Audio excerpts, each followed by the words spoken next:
સર્વે વડોદરાવાસીઓને આ વાત જણાવતા મને ખૂબ આનંદ થાય છે કે આગામી જે ગણપતિ મહોત્સવ આવી રહ્યો છે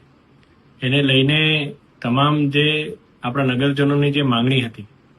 એના માટે વડોદરાથી રત્નાગીરીની એક સ્પેશિયલ ટ્રેન આગામી 21 ઓગસ્ટથી 4 સપ્ટેમ્બર સુધી એ શરૂ થવાની છે અને વિશેષ રૂપે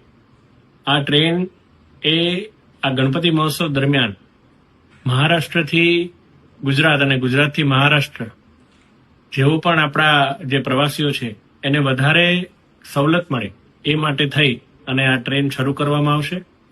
અને આ ટ્રેનનો લાભ વધારેમાં વધારે વડોદરા તથા મધ્ય ગુજરાતના તમામ લોકો લે એવી મારી આપ સૌને અપીલ છે અને આ સ્પેશિયલ ટ્રેન શરૂ કરવા માટે હું માનનીય રેલવે મંત્રી શ્રી અશ્વિની વૈષ્ણવજીનો ખૂબ ખૂબ આભાર વ્યક્ત કરું છું. રેલવે વિભાગનો ખૂબ ખૂબ આભાર વ્યક્ત કરું છું. જય જય ગરવી ગુજરાત, જય ગણેશ.